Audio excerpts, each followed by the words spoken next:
Bienvenue à cette présentation sur les programmes de deuxième cycle en gestion de projet. Mon nom est Yvan Petit. Je suis professeur ici et directeur des programmes de deuxième cycle.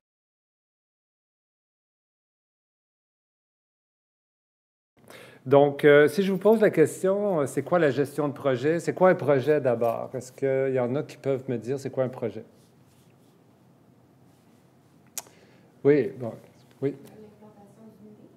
L'implantation d'une idée, oui. J'avais une autre main là. OK, donc là, vous êtes déjà plus proche. C'est que, en fait, les deux, si on combine les deux, qu'est-ce qu'on aurait? C'est qu'on a, oui, on a encore une gestion de changement. Donc, souvent, on a ce que Benoît Lalonde nous disait dans la vidéo. Benoît Lalonde est président du chapitre Montréal de PMI Montréal, qui est une association professionnelle en gestion de projet, le Project Management Institute, je vais en parler plus tard. Donc, il nous parlait qu'on a des opérations, donc dans une organisation, par exemple, de services. Prenons Air Canada ou une organisation de services, vont vouloir faire des vols, s'assurer que tout fonctionne bien, que les vols soient faits. Mais il arrive occasionnellement qu'on va vouloir introduire une idée, introduire un changement. Et là, soudainement, l'organisation est plus structurée pour ça. Parce qu'on va aller chercher des compétences dans plusieurs départements pour, par exemple, introduire une nouvelle idée. Et là, on parle d'un début et une fin. Quand, par exemple, la carte opus a été introduite à la STM était structurée d'une certaine façon. On introduit une nouvelle façon de payer. Et là, ça a des impacts partout. Il faut planifier le changement, planifier la transition. Et c'est là qu'on parle de la gestion de projet. Une fois que la carte opus est terminée, le projet est terminé, le gestionnaire de projet passe à autre chose. Donc, quand on parle d'un projet, on parle effectivement d'une entreprise temporaire. Donc, contrairement aux opérations où on ne voit pas la fin, hein, Coca-Cola prévoit pas la date où ils vont terminer d'embouteiller leur Coca-Cola. Hein, c'est comme aussi longtemps qu'on va en vendre. Alors qu'un projet, c'est temporaire. On a un début, une fin. Donc ça, c'est un peu différent. En but de créer un produit, un résultat unique. Donc, dans la mesure où on répète, par exemple, projet après projet, que tous nos projets sont absolument identiques, on ne parle plus de projet. Donc, ça prend quelque chose qui est distinct, qui est unique, qu'on n'a pas fait avant. Et c'est ce qui fait qu'on travaille beaucoup plus dans l'incertitude que dans la gestion habituelle. Projet, début, une fin. Donc, caractéristique d'un projet, début, une fin, une organisation temporaire qui va réaliser un produit ou un service qui est normalement unique. On voit ça souvent, par exemple, en innovation. On développe un nouveau produit, on développe un iPod pour la première fois. On a un projet pour le développer, pour définir les caractéristiques et tout ça. La gestion de projet, en fait, c'est la capacité de l'organisation à réaliser ces changements, à réaliser ces idées. Et c'est très souvent aligné avec la stratégie de l'organisation. Une organisation va vouloir, par exemple, développer un nouveau marché, réduire ses coûts, augmenter la satisfaction de sa clientèle. Et très souvent, une stratégie va être reliée à une façon de se distinguer du compétiteur. Donc, on ne veut pas nécessairement faire la même chose que le compétiteur, on veut se distinguer. C'est souvent par les projets qu'on va amener des aspects qui nous distinguent de la compétition. Gestion de projet, on va parler d'un certain nombre de processus de gestion, un certain nombre de domaines de connaissances. Je ne vous ferai pas le cours de gestion de projet ce soir, mais il y a un certain nombre de domaines de connaissances qui sont normalement couverts en gestion de projet. On parle de gestion des risques, gestion des échéanciers, gestion des coûts, gestion des parties prenantes. Et tout ça, vous allez le voir là, dans la maîtrise en gestion de projet. Il y a eu des études, en fait, il y a eu des publications par Forbes dès 2000 où on disait le 21e siècle, ça va être le siècle de la gestion de projet. Il y a une demande très, très grande pour la gestion de projet.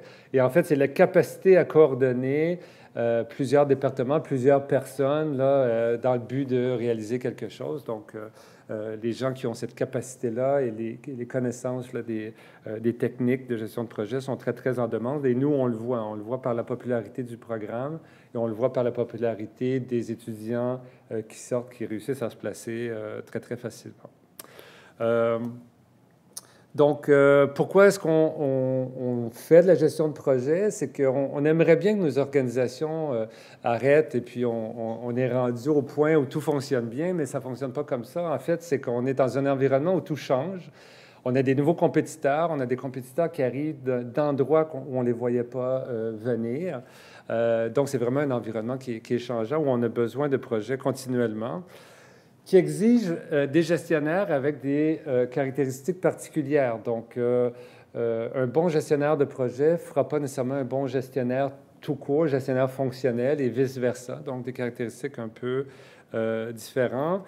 Et des gestionnaires aussi avec un focus sur la création de valeur, c'est-à-dire à partir du moment où on a une idée, on va vous aider à réfléchir à ce que l'objectif, c'était de créer le bidule ou c'était plutôt de atteindre un certain bénéfice par le biais du bidule. Donc, toute cette réflexion-là, on vous amène à le faire là, dans nos programmes.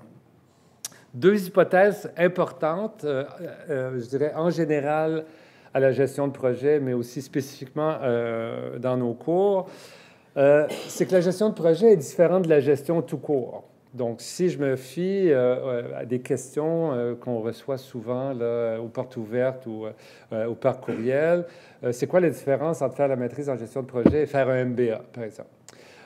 Donc, un MBA, normalement, on va vouloir faire un MBA quand on a déjà une spécialité, on a déjà commencé à travailler et on veut devenir cadre, on veut monter dans l'organisation. Et c'est souvent dans une organisation qu'on dit fonctionnelle, avec différentes fonctions. Donc, on veut avoir une compréhension de l'organisation qui est un peu différente et aller chercher des outils, par exemple la comptabilité, le marketing, la stratégie, la finance, qui vont nous aider à faire ça. La gestion de projet est un peu différente, c'est-à-dire qu'il n'est pas suffisant d'avoir, par exemple, un MBA avec ses connaissances de marketing, etc., pour gérer des projets. Il y a certaines compétences qu'on a besoin de développer. Il y a certains outils qui sont spécifiques à la gestion de projet.